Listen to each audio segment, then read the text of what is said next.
Welcome back to Hot Takes and Deep Dives. This is Jess, and I am here with, he's a fashion designer, a TV personality, a Broadway costumer, and an occasional cabaret performer. Please welcome to the stage, Mr. Isaac Mizrahi.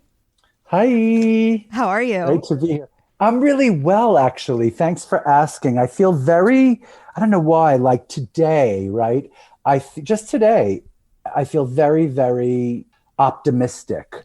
Listen, I feel grateful. That's all.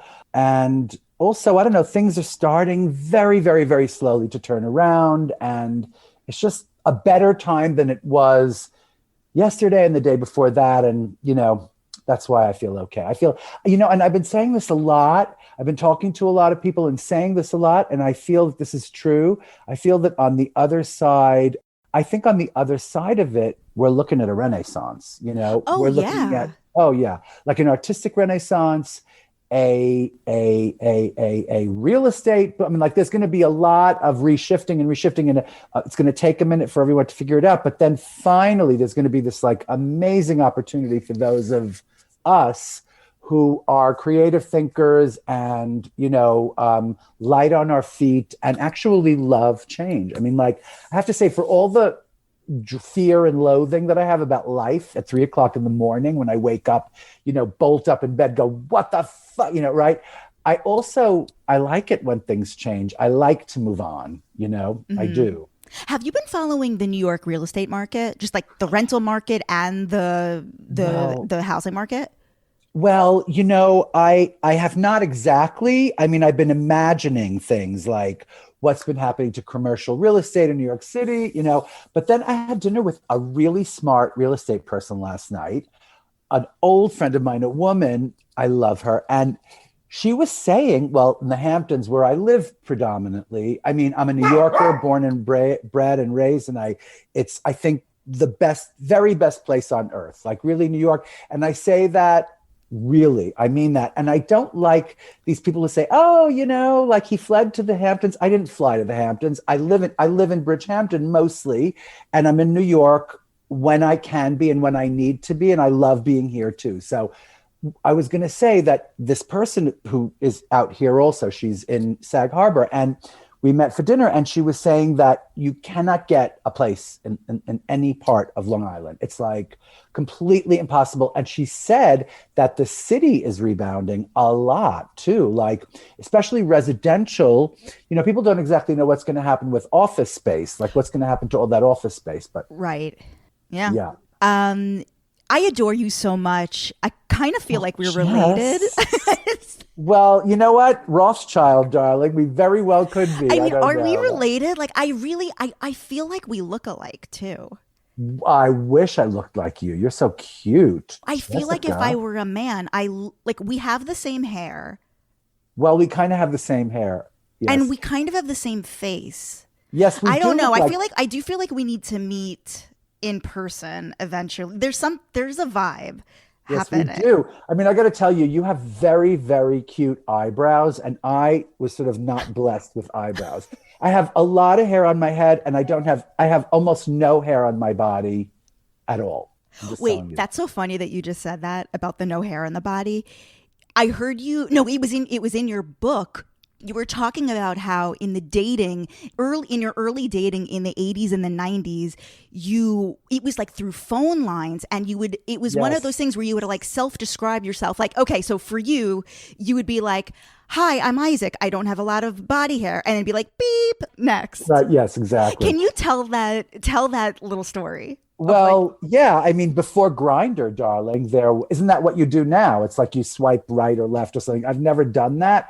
I don't have a Grindr account, like sadly, because I'm a married man for the past 10 years. And before that, I was a happily kind of monogamous person for the 10 years before that. So this whole Grindr thing has like totally escaped. And but there used to be this sex line where you would like get on the phone and you would wait for people you'd be beeped from caller to caller, and you'd say like, hi, I'm looking for a top beep. It's like, hi, I'm 6'1" and I weigh 180. Beep was like, they didn't want to hear about it. I'm brunette, beep. It's like they want exactly what they want, And so that's how and one night at like 3 a.m, I was beeping from number to number. I'm an insomniac, so I was like up at 3 o'clock in the morning. Yeah. And I was on the phone and I was like, this person is very familiar. And then it was like, oh, wait a minute. This is my friend, Mark Morris. It was like, so we, like out of all the, thousands or hundreds of callers or something like that, he was awake at 3 o'clock on a Tuesday and I was awake at 3 o'clock. And I was like, oh my God, Mark. And I said it and he was like, who is this? He was so terrified. It was one of the funniest things that has ever happened. And then I went into his studio the next day and Mark has such a big mouth. He told his entire dance class, like the whole company knew of this incident by like the time I got there the next morning at 11. So funny. Do you want to know a fun fact about those like dating sort of phone sex lines? Tell me. That is how Andy Cohen originally met John Benjamin Hickey. Of course. Swear of to course. God. I believe you. That is so funny. I didn't know them. I know both of those gentlemen, and I did not know that fun fact about them. They'll have to bring it up. Bring it up the next time. I will totally bring that up. Now, you have described yourself as a performer and a writer trapped in the body of a fashion designer.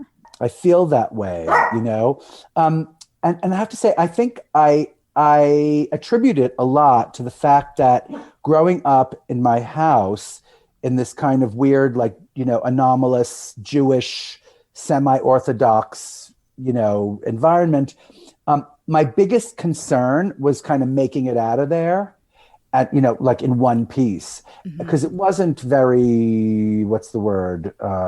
Gay friendly?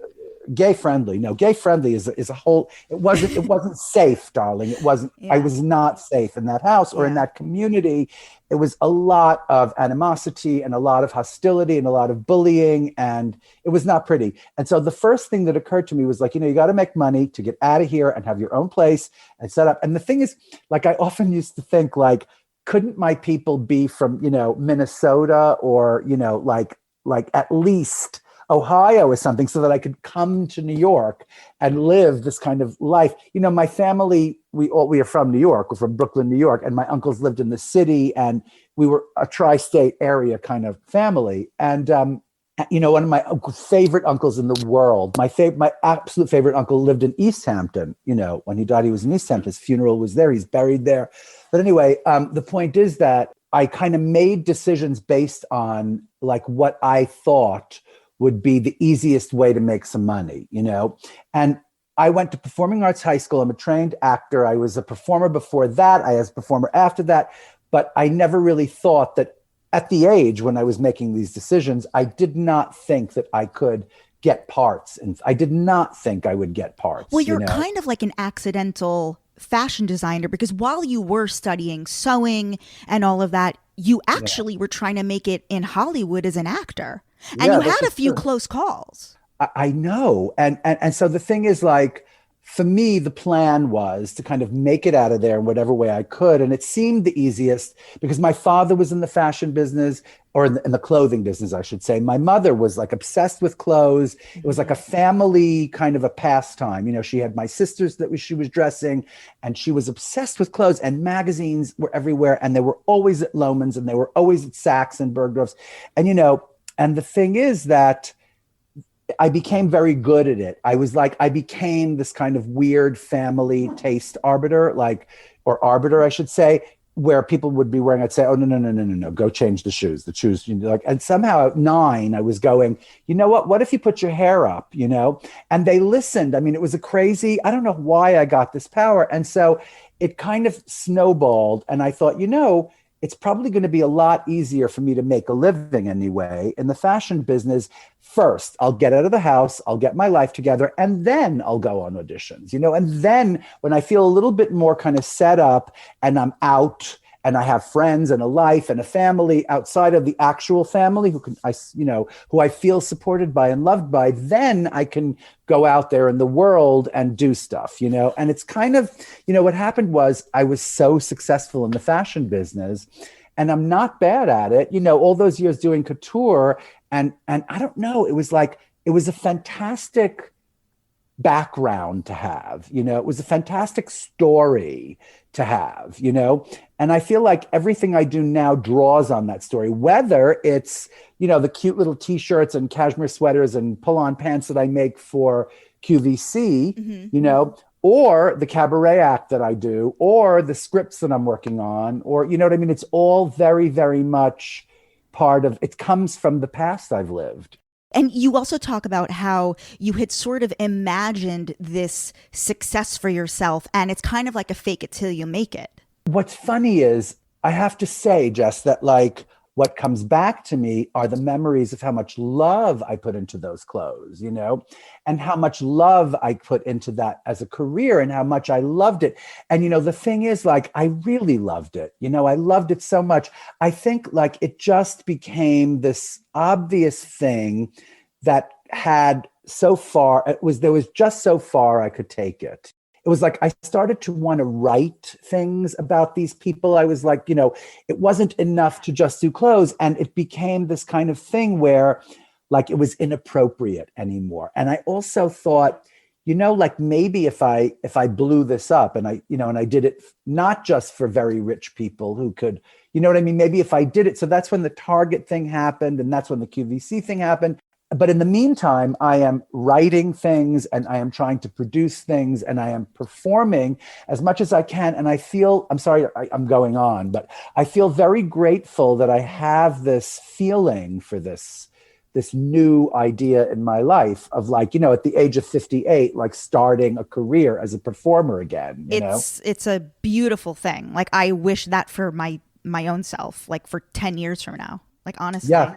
Can you talk about your philosophy of lingerie as a manifestation for women? And you describe it as, it's almost like the evolution of a woman initially showing up a mess, right, and then stylists getting their hands on her and seeing how they transform. It's so funny because that story that's in my book, that's actually, I don't mention it, but that was Stella, the model. Oh, I can't remember her last name, the fantastic Stella. Oh. She came to us. She was very versed in the ways of fashion. She came and she was kind of like this. She was a bit bedraggled, and she was so beautiful and you could see through, and she was so tall and the proportion, everything was so divine. And within 3 weeks, they turned that girl. I used to talk about it. She had a landing strip. I don't know where that came from. I'm not kidding you. The first time I saw her, she was a mess, her hair was a mess. Her facial hair, her eyebrows, her eyebrows were a mess, and within minutes, she was sent by all these people to the greatest experts.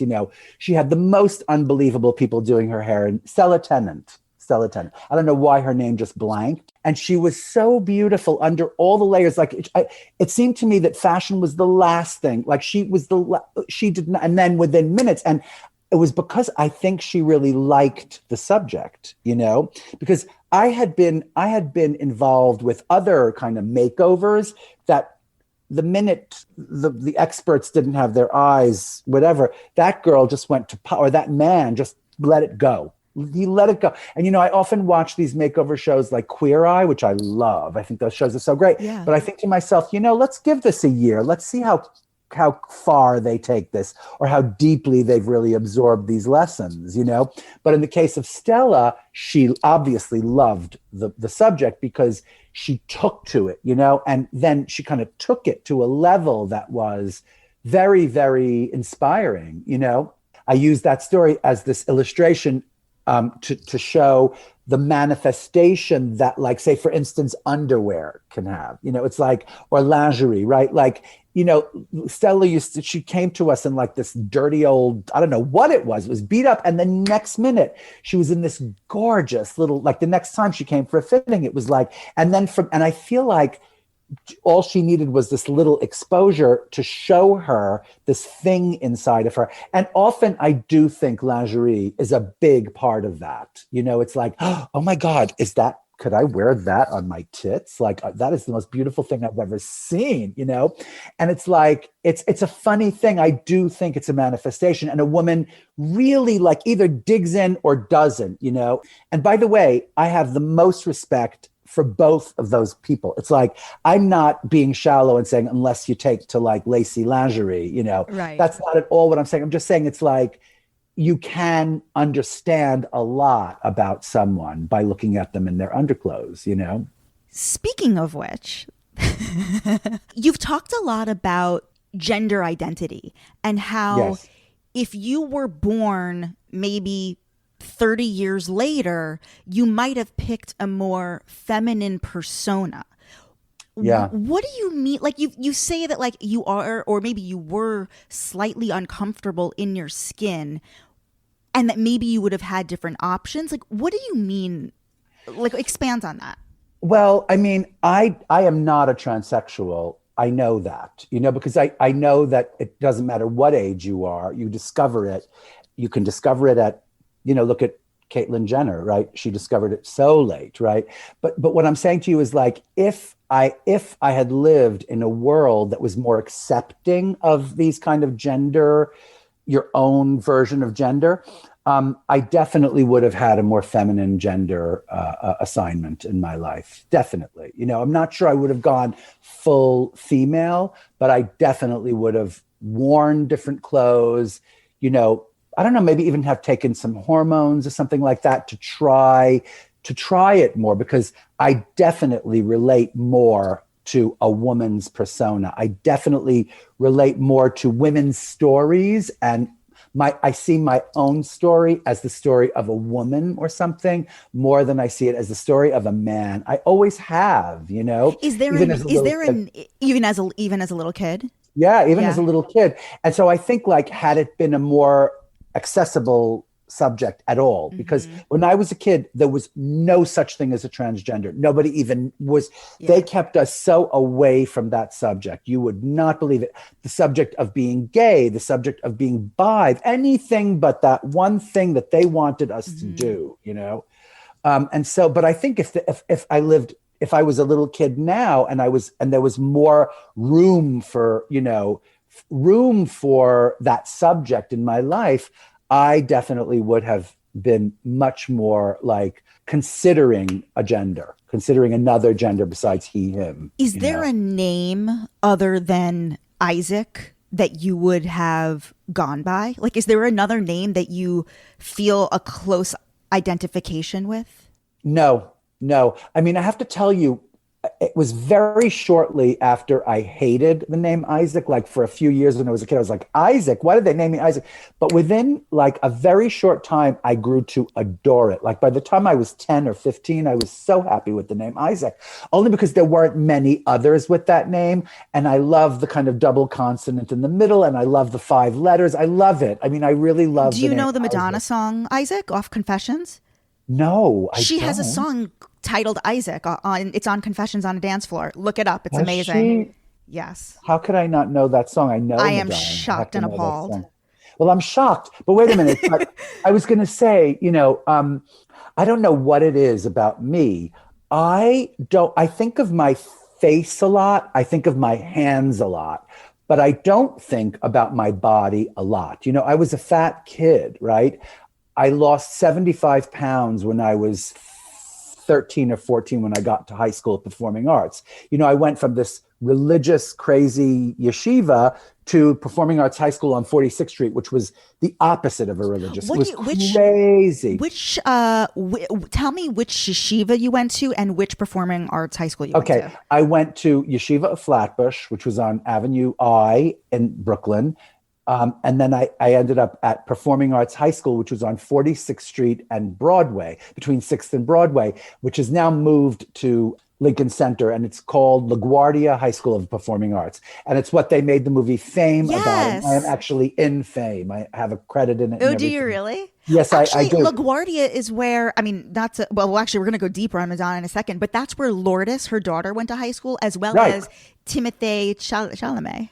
Right, Timothy Chalamet. who she and dated in high so school. many people, so many Yeah. people went to that school, and it's the greatest thing, and it saved my life. It really did.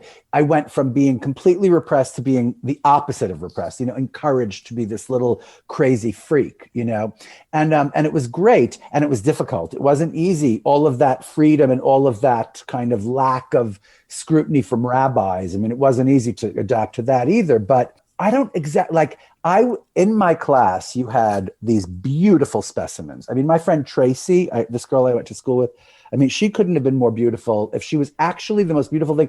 And my friend Stephen Flynn, I mean, he wasn't gorgeous, but he was tall and blonde and he had this little body. And you knew he would get cast, like he would walk into a casting director's office and they would be dazzled by him, whereas I thought to myself, you're just not going to get cast, right?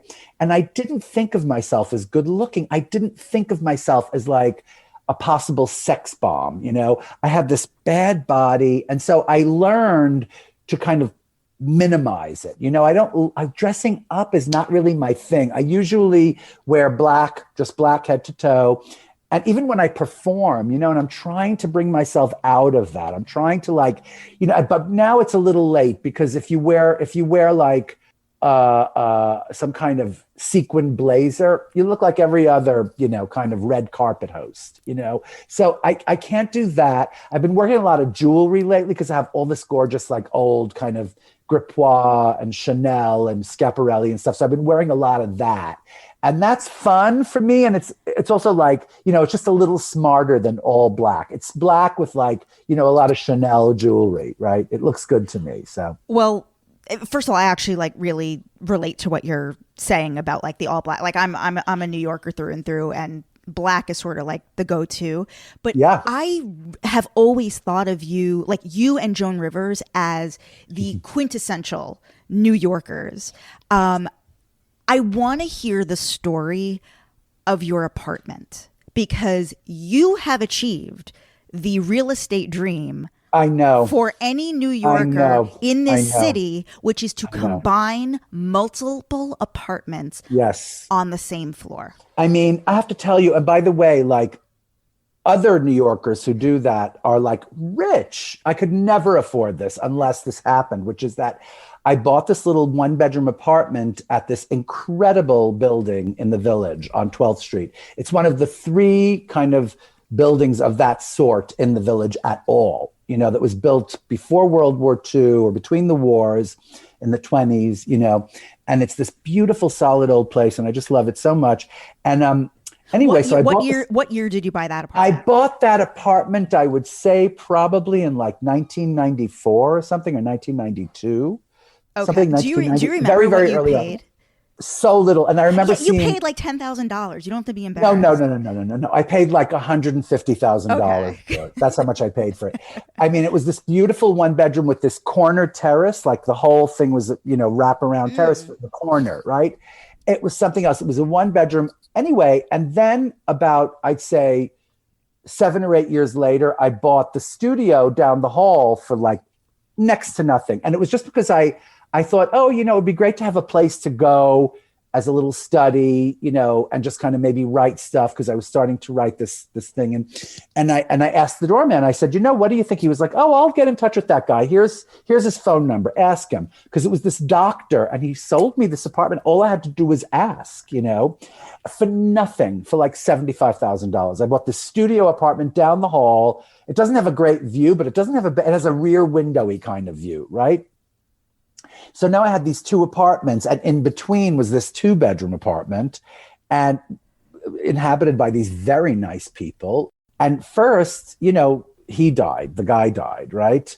And it was like, okay, and there I was like sort of thinking like, and then the lady, I was very happy. She was such a lovely person. Like I loved having her as my neighbor, but then she died, and it was like, oh no, right?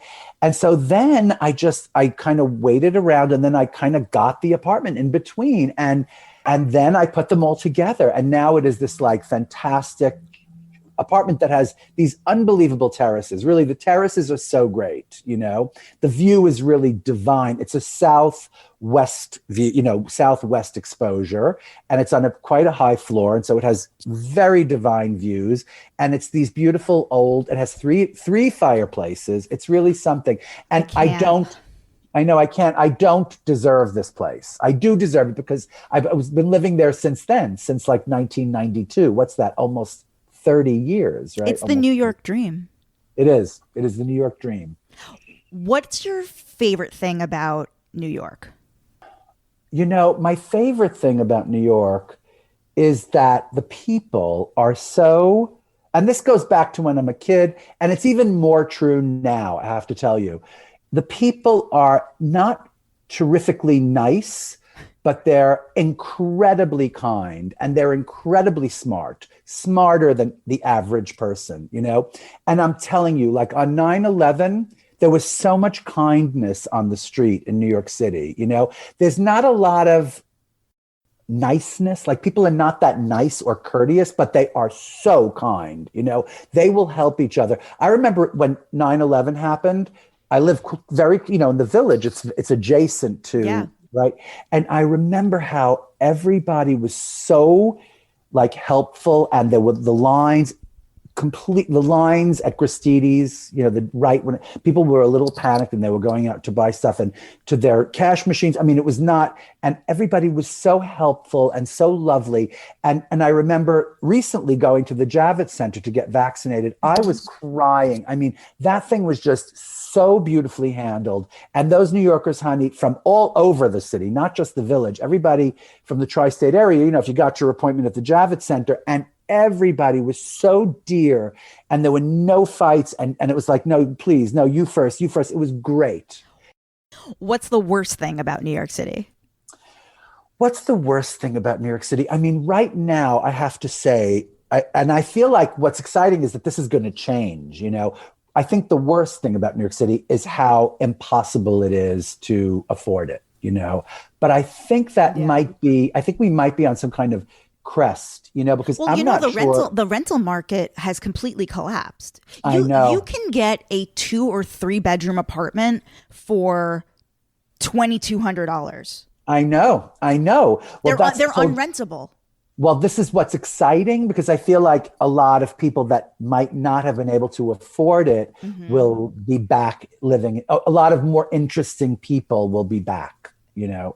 And so what I was about to say was the worst part of New York might be under construction, is what I'm saying. You know, it's like the worst part of New York to me was that it was so impossible to afford anything, you know.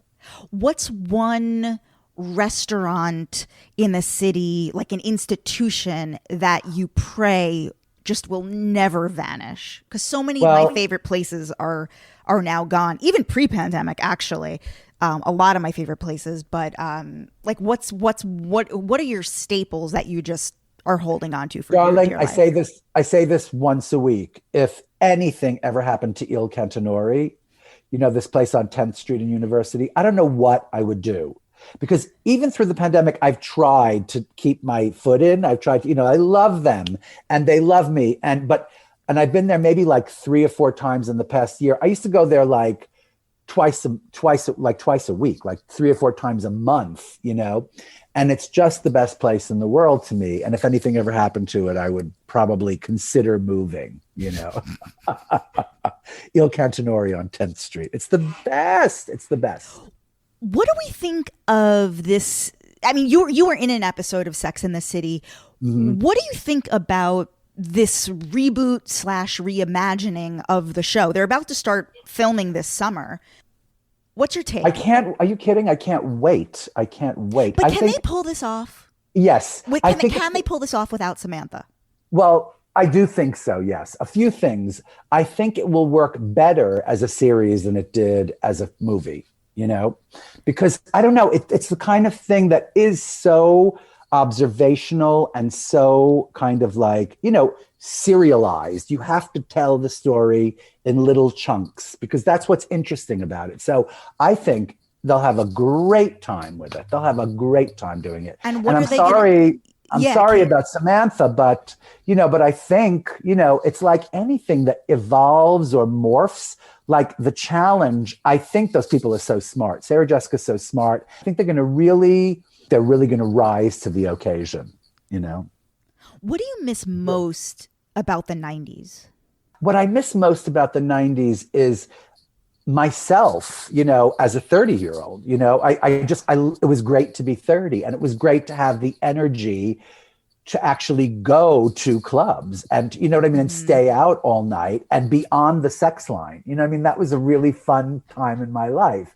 I don't really think about that anymore. It's like I've moved on and I do other things, and I love a dinner out. I still love the theater, I just don't really go to clubs anymore. I don't really find that. And I bet if there was some incredibly chic club like Studio 54 or something where there was a real mix of people, old people and young people, and there was a scene, I would totally go occasionally, but I don't think that really exists anymore, You write a lot about your friendship with Sandra Bernhard, who Yeah. absolutely love, another quintessential New Yorker. Who doesn't love Sandra? There's this story, you write about the time that you took off her pants. You took her pants off on 8th Avenue. She took her panties off on 8th because it was very early on in the thong thing. Like now everybody wears a thong to to sleep, okay? But when they first started making thongs, people were like, "Really? This thing goes up my really? I'm supposed to, right?" It wasn't sophisticated. Like you could feel that thing, And so I remember I did this kind of chiffon pantsuit, and Sandy wore it one night to some event, and we went to dinner before it. She was like, "Honey, I am not going to make it. I can't do this." Like she was at dinner and she was like, "I can't, this thing is going up my coos and it is really bugging me and I don't know what to do about it." So we left the restaurant and we're screaming, laughing, and we made this ring, we made a circle around her. It was me and a few people that were around Sandra. There was a girl called Cheryl and there was a guy called, I forgot, it was a bunch of us. And we made the circle around her, and she took off in the high heels on 8th Avenue, right, in Chelsea. She took her pants off, she took her panties off and threw them into traffic. I remember this. She did that, around her. She did that and she threw them into, and she put her pants back on, and no one ever knew, no one really knew that she was not wearing panties, but her pants were completely sheer. And we went out to this gala dinner and it was hilarious, Did you ever hang out with her during the time when she was close with Madonna? Like, did the three of you ever go out? Yes, so many times. Absolutely. Tell me. I'll tell you, it was like an entourage that Madonna had around her at the time. And also sometimes intimately with Sandra and Madonna. I mean, they were very, very, very close friends. And I actually kind of secretly, I was a little jealous of Madonna because Sandra and I were such close friends. And I saw this whole thing that was happening with Madonna. And I was like, wait a minute, now where do I fit in here? Mm-hmm. And I tried a little bit and it didn't really work that much. I mean, I went to Madonna's house a few times for parties and things, and we had dinners out and we went to fabulous. I mean, there was one night we went to the Gaiety Burlesque together, this kind of gay strip place on Times Square. Mm-hmm. And, there were several nights out. I met her in Paris a few times, and, with Jean-Paul Gaultier, and, it was a whole thing about Madonna. But in the end, I would still love to see Madonna. I think she's one of the great artists of all times, but also with Sandra, we keep in touch closely now, not nearly as closely as we used to, but of late we've been in touch. We call each other here and there because, she's someone I think about. We almost had a kid together, and I regret that. I regret not having a kid with Sandra. You almost had a kid with Sandra. Well, we were thinking about it. We were talking about it. And is this before Sicily? Yes, way before Sicily. Absolutely. Sandra had Sicily when she was like 48 or something like that, or 45, right?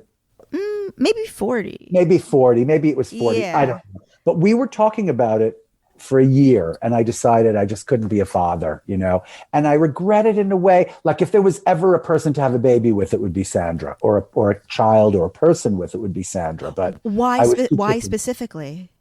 Because I love her so much, and even when I don't like her, I still love her. Doesn't matter. Wow. I trust her. I trust her explicitly. She can do no wrong. I mean, even when she does little wrong, annoying things, I still adore her, you know? That's a real thing. That's a real, you know, that's a family member already. You know, at this time in the 90s when you were going out with the two, or late 80s, early 90s, when you were going out and partying with the two of them, what's the word? Which reinvention era was Madonna in? Like, what was she wearing? It was the sex book thing time. Oh, yes. She was making that sex book. That's a long time ago, right? That was But that's 90s. a great era. Yeah, it was great. Great Absolutely era. Great. Absolutely great. You've talked about how inspiration is an illusion, and the illusion of the front row at fashion shows today versus the 90s. Oh, yeah. Well, yeah. I mean, it's not that it's an illusion. It's just that it's now it's like a creation of publicists who make a lot of phone calls, you know. I was thinking about that too, about the Oscars, right? Like the red carpet and dresses and everything. And it's like, it's like a jockeying of stylists and agents and, you know, people making deals, you know. Well, people are paid. And in the old days, and people are paid to wear dresses too. You know, people are under contract to wear certain dresses on the red carpet to the Oscars and the Golden Globes. But in the old days, that wasn't the case, you know. And people would show up to the fashion show, like Robert De Niro would just come, or Madonna would just come to the show, or Liza, or any of those people who came to my shows regularly because they liked it and it was fun and they liked to see with the clothes and there was a real interest, you know. Like, I'm not kidding. You know, there are some actresses still who really just understand clothes and who go to shows because they need to go to shows because they just like it and they dress themselves but fewer and fewer. You know, used to be like if you had Ellen Barkin, I don't know why she came into my brain because she was really smart about clothes, Ellen. You know, like she looked at clothes. She used to come to my shows and like, or Sharon Stone, you know, Sharon Stone used to come to my clothes and write me little notes like critiquing, like, you know, that shoe you showed with, and I'd be like, excuse me, like, when did this it was hilarious, you know, because people like Sharon dressed herself a lot, you know, and she still knows a good dress. Sharon Stone, you know, she knows a good dress. Sarah Jessica, right? Like she used to have to go to shows because she understood what she was looking at and she knew how to dress herself. And, you know, like a lot of times she would credit the fabulous, I can't think of her name, the stylist that she worked with all those years and still does, Patricia. I can't think of people's names, you know, like the synapses don't close as quickly. Patricia Fields, yeah, who was one of the great geniuses of styling history. Oh, yeah. Right? She styled all of Sex in the City. That's right. But Sarah Jessica got it. You know, she kind of knew, right? There were those girls who just knew all about what was chic, you know, just in their personal lives. Selma Blair is another one. I'm just trying to think of like these icons who I used to love watching. So right? when did it change and why? It changed slowly over the course of years. You know, who was also so chic was Janet Jackson. I mean, Janet was such a chic girl, right? And then, you know, the stylists took over and good for them. You know, it's like, it just became about these relationships that women had with their stylists and men and who they trusted. And they knew they were getting this incredible service, you know? And I don't know how it happened. Over the course of about 15 years, it happened. I know you're a huge Housewives fan, and I am. It's funny to me how the Housewives are still they're still trying to pretend that it is a scene today. Like you see Kyle Richards, the fashion show. I mean, early New York with like Jill Zarin. Oh, it has to be in the front seat, you know, front row of the fashion show. Jill Zarin, yeah. Well, I love Jill, by the way. Well, you famously have said Jill Zarin is your number one pick to return. I do, because I hope she returns. That would be great. I just like Jill, you know. I love her too. Yeah. I love her too. Can we do some quick hot takes on Housewives fashion? Yes, we can. All right. Carol Radswell was very highly regarded as being very fashion forward, very chic, very much the Carrie Bradshaw of Roni. Do you agree? Yeah. I mean, the thing about her is she kind of got something, right? She got it and she stuck with it, you know? That's what I like about her. As opposed to, you know, like Luann, who wasn't so much about clothes, she was just so beautiful. I mean, look, Luann is so damn beautiful. You could put her in anything and she just looks so gorgeous. And her clothes are much simpler and her style is much simpler and sometimes quite bold, and it works, you know? Whereas like Carol Radziwill herself is such a stylish person, you know? What did you think of the way Bethenny is styled? Like, she looks pretty hot. And have you seen the promos for the new HBO Max show? Yes, she looks amazing. She looks amazing. And I love Bethenny. And, you know, I have to say, like, I took such a greater interest in Real Housewives of New York when she returned for those few seasons. And I'm going to miss her. And I missed her this time, you know. And I can't wait to watch that show. And I think Bethenny really, you know, talk about reinvention. It would be great to do a sort of like, I don't know, a hairography about Bethenny. We need to do that. Like a hair and facial restructuring-ography of Bethenny. Oh my God. She does great work. She does great stuff. She claims it's just Botox in the jaw. No, it's not. It's a whole bunch of restructuring. I'm sorry, you know. If you look at her, because I think, and her she's modeling herself on Anne Bancroft, because when she started, she looked like Bethenny, and now she looks like the spit and image of Anne Bancroft. So whoever she's working with is obsessed with Anne Bancroft because she looks like a gorgeous young version of Anne Bancroft. Look at the pictures side by side right now of what she looks like right now and like Anne Bancroft in The Graduate, for instance, and it's the same face. Okay, seriously. You're really cracking me up with that one. I'm not kidding. Lisa Vanderpump with those like pussy bow things. What the fuck is that? I don't know. And, you know, that's a kind of style that I feel like it ages her. It's not that. It's just, first of all, we have to correct the word pussy bow. It's not a pussy bow. It's a pussycat bow.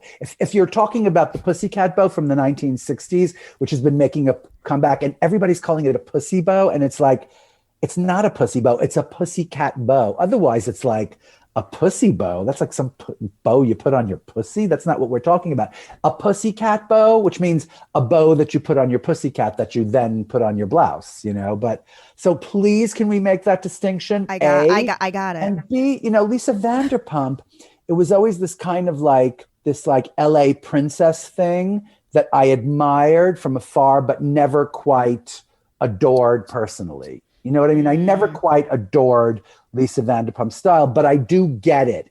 It's like that princess kind of Swarovski swan aesthetic that I never understood and never quite got, but I love it. I mean, I have to say, or I don't love it. I appreciate it, you know? Do you watch Beverly Hills? Excuse me? Yes. Okay. Do I watch it? I am it. I love Beverly Hills. What was your reaction when you found out that Erika Jayne, Tom Girardi news, the federal charges, the like what do you? No, I can't wait for the season. I don't know when it's going to start, but I need more information because I didn't really read much about it. So, but I love Erika Jayne. I love her, and you know what? Here's the thing about it. It's like I love her, and I love what she looks like. And it's a kind of a thing that I would love to talk about because, you know, like when you have that many people in your squad and that much money at your disposal, then how challenging is it to be fabulous? You know what I mean? Not very challenging. But what I love about it is that she takes it to these levels that are absolutely insane. You know, it's inspiring. It's absolutely inspiring. And so that's my statement about Erika Jayne in terms of style. Now, as far as like what's happening with her and Mr. Girardi, like that freaks me out because tell me about it. Like she's divorcing him, right? That much I heard. Well, yeah. I mean, I'd be on with you another hour if I tried to explain these charges. Okay. Dude, there are so many lawsuits. Okay, listen. When we get off, what do you mean? Is he under indictment or something? Is he a crook? I don't know. What are you talking about? Yes. Okay. It's too long. We can't eat up time here. I can't wait. You need to Google. You need to Google L.A. Times, Tom Girardi, Erika Jayne. All the information's right there. Oh, I can't even wait. You can listen to my episode. I had a lawyer on, break down all the charges. Wait, I love it. I love it. I mean, I have to say, I feel it's really awful that I'm responding this way because it is probably a very painful subject for her. And I love her and I don't want her to think that we're gossip mongering. You know, part of what we love about it is the fact that we care about her and we want more information, right? Seriously. That said, it is quite entertaining. And I think she understands that. I don't think she's going to shy away from it because she never shied away from anything before. And I hope that she's shouldering this like the incredible media sensation and pro that she is, you know? So I want to tell you guys about this great new jewelry company that I think would make a fantastic Mother's Day gift. There's this company called Ana Luisa, and the founders of this company, they've spent many years working for traditional luxury brands, and they found that through the dubious manufacturing, retail markups, it just didn't seem right to them. So they wanted to start a new story in jewelry design from beginning to end, starting with recycled materials whenever possible. I personally love rings and necklaces that are chic, timeless, and long-lasting. They're not going to fall apart, and that's exactly what I found with Ana Luisa jewelry. So here's the deal. They're having a Mother's Day sale. The sale is 15% off all product. The other thing that I look for in jewelry is a fair price. At Ana Luisa, the jewelry is starting at $39, and they release new jewelry collections every Friday. So it's a constant new stream of inventory. So here's what to do to get the 15% off Mother's Day sale. Go to analuisa.com/hottakesmd. Now the MD is for Mother's Day. I'm going to spell this out for you. analuisa.com/HOTTAKESMD. Again, it's analuisa.com/HOTTAKESMD. Use the code HotTakesMD to get 15% off. Go to analuisa.com/HotTakesMD and definitely use the code HotTakesMD to get 15% off. I mean, what's better than a Mother's Day sale? One of my absolute favorite projects of yours was your Oxygen show. Yeah, now, right. This show was ahead of its time. Yeah. Am I the only? Tell me.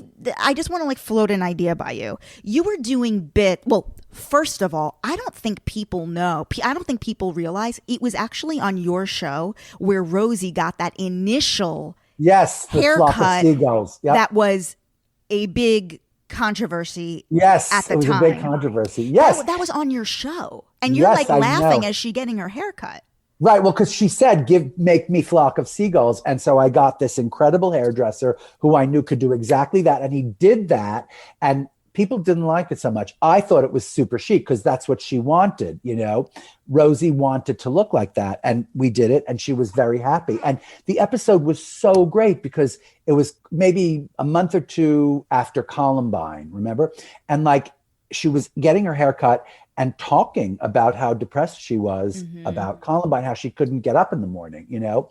And I thought it was such an incredible juxtaposition. It was like this kind of pop talk show where you have this pop icon talking about something so grave and so kind of I thought it was one of the great episodes. You know, we had a few fantastic episodes, and that was one of them.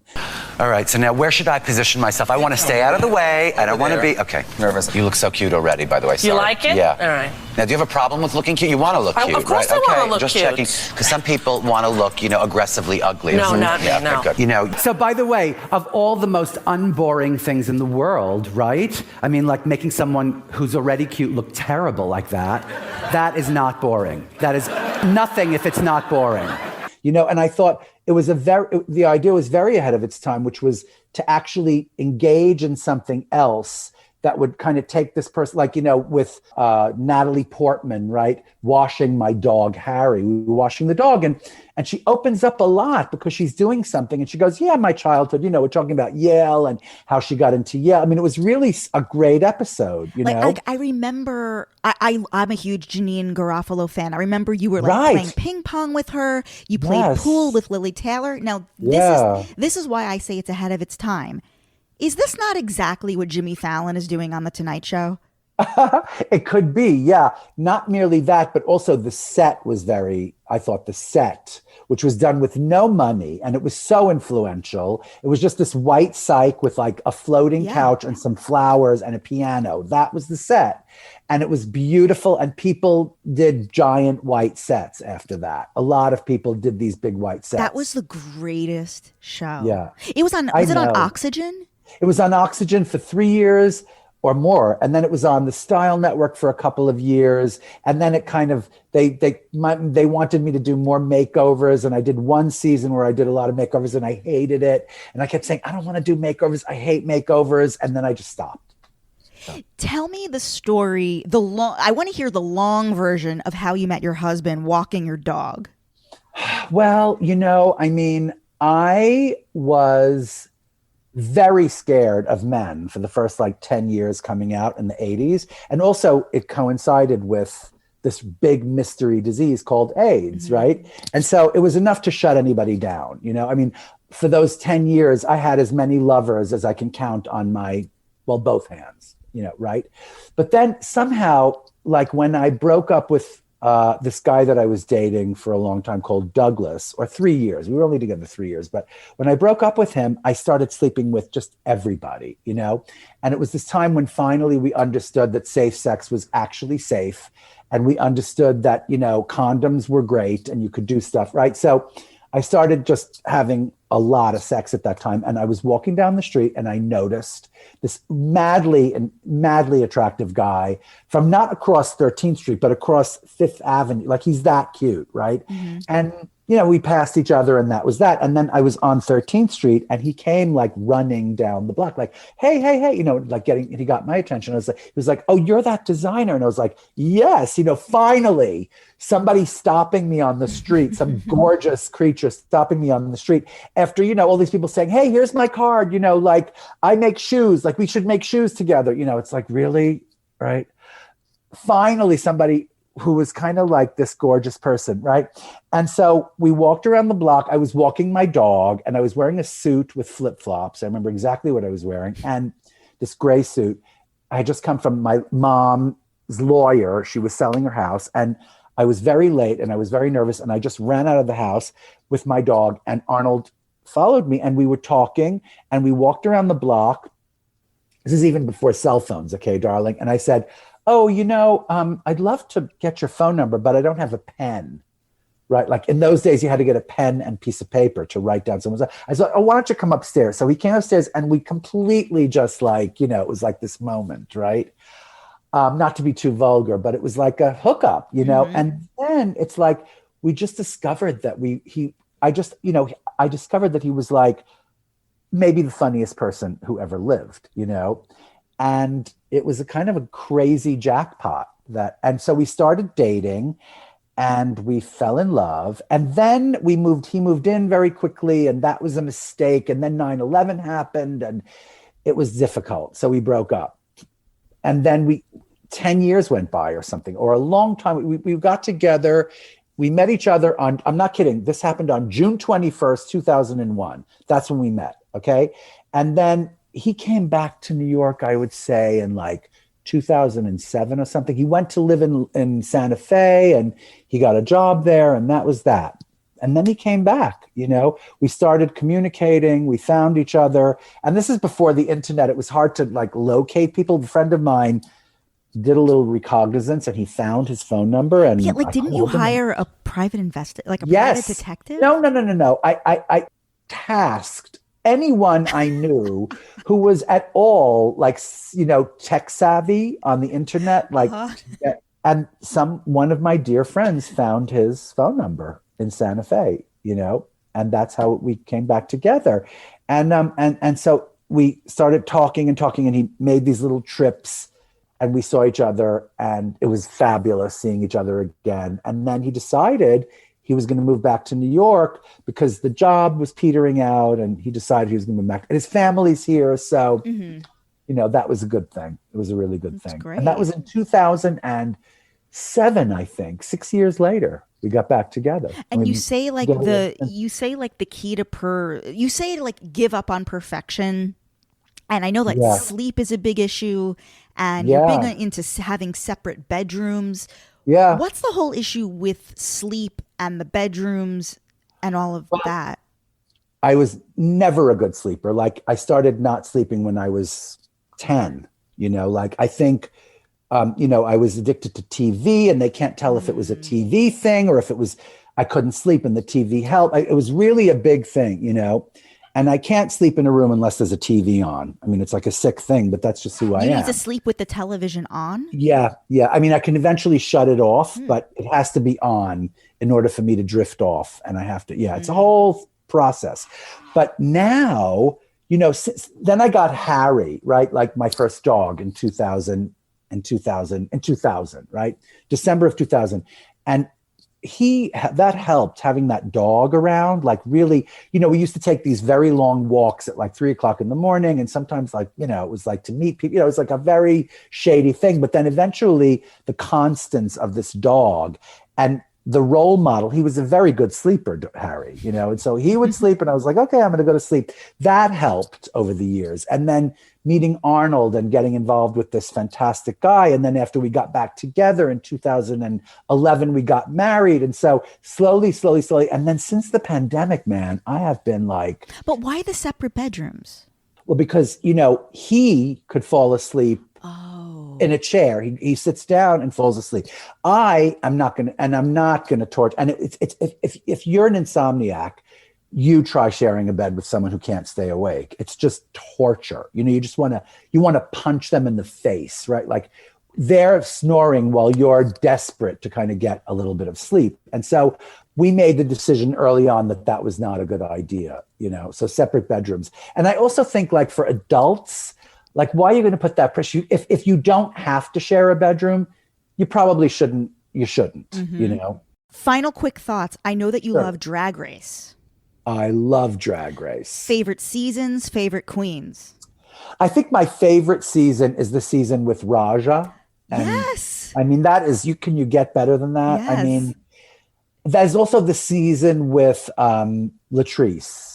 And it is that's not the same season, is it? I'm not sure if it's the same season. The season with Latrice is also amazing. And I think Alyssa. I mean, those seasons are just that season 5, I think is the perfect season of Drag Race. Too. Jinx Monsoon, I mean, spoiler alert, it was 10 years ago, but is the winner. But with Alaska, it was like Alaska. Oh, that was great.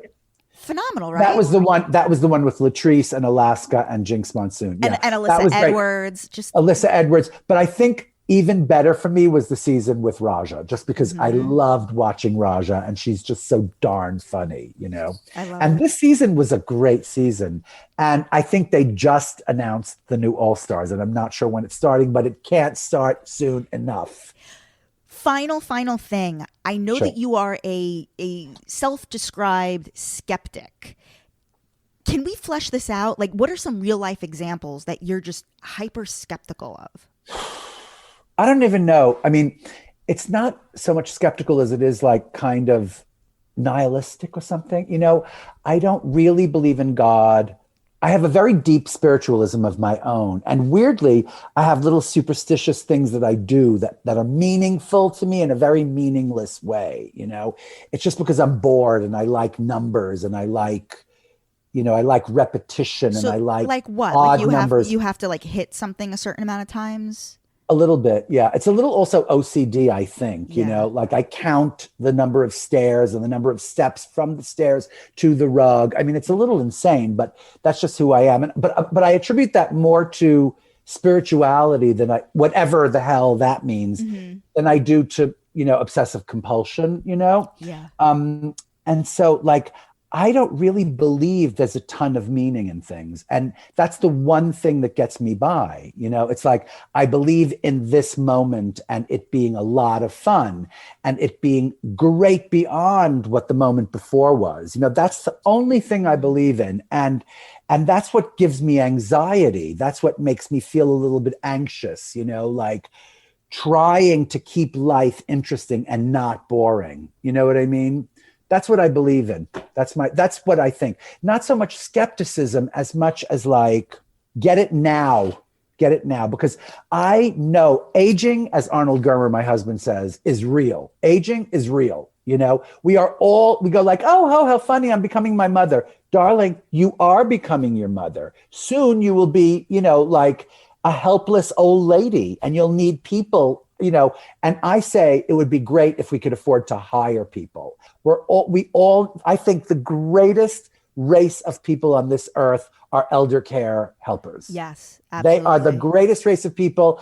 And I can't wait. Darlings, whoever you are in the new generation coming up, apply for jobs now, because I am going to need your help going upstairs, dressing myself, showering, get into it. Okay. Very, very good salary, very nice people to work with. Okay. Fantastic benefits. Call me. Isaac, you're the best. I love you. Thank you. You're so fun. Where can you. everyone follow you on Instagram? Do you know where you'll be performing? I mean, I know you just had the whole run of Carlisle shows. Yeah. Do you know, like, where's your dream first gig when everything is reopened? I think probably Carlisle. I think that's my dream first gig. Absolutely. But you can follow me on I am Isaac Mizrahi on Instagram. I am the initials and then my name. I am Isaac Mizrahi. Thank you. This was amazing. Thank you, Jess. This is divine. so good. By the way, I'm going to end this. By the way, we're neighbors. We are. Where do you live? I live on. We are completely neighbors. Yeah. Check out Il Cantonori, Jess. Yeah. Oh, I've eaten there. I know. Oh, yeah, it's the best place in the world. Thank you. Have a great night. You too. Guys, you can follow me, Jess X NYC. Follow the show account, Hot Takes Deep Dives, and we'll see you soon.